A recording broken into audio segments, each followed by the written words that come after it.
Hello and welcome. In this video, we're going to look at how to find possible outliers in the dataset. So first of all, an outlier is a data value that doesn't follow the normal trend. So it's a data value that is outside what is considered normal.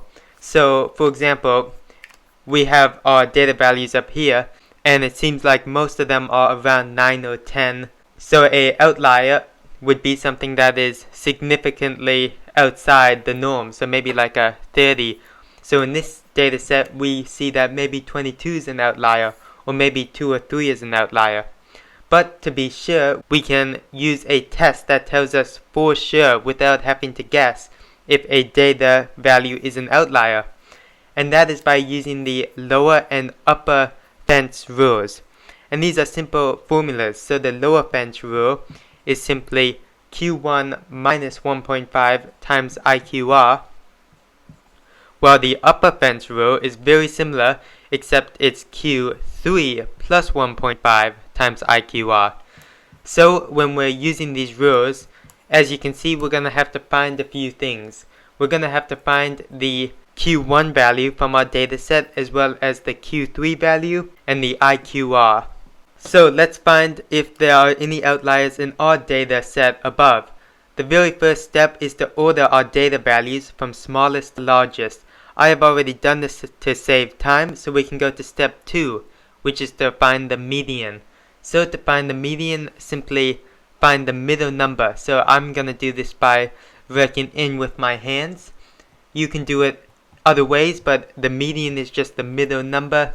Most of you will already know that. Next, I'm going to find Q1, which is just the median of the lower half, and I find that to be 5. Finally, let's find Q3, which is the median of the upper half, and I found that to be 11.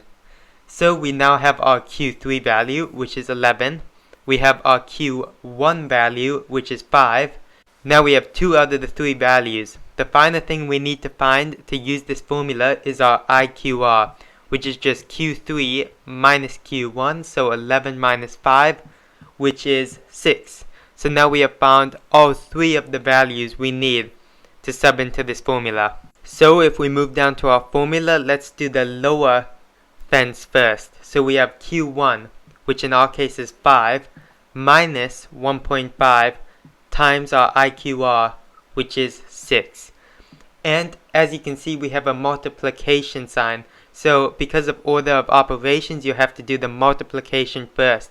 So I'll put brackets so you can see that.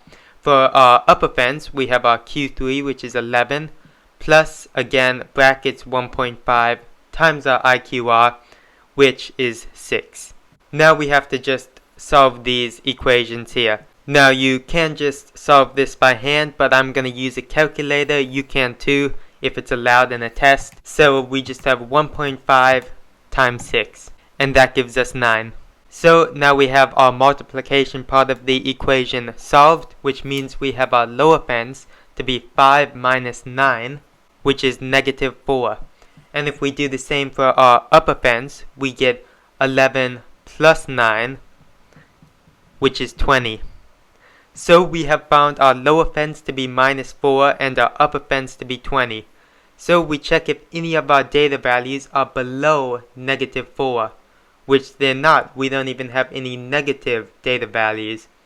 Now, for our upper fence, is anything above 20? Well, yes, 22 is.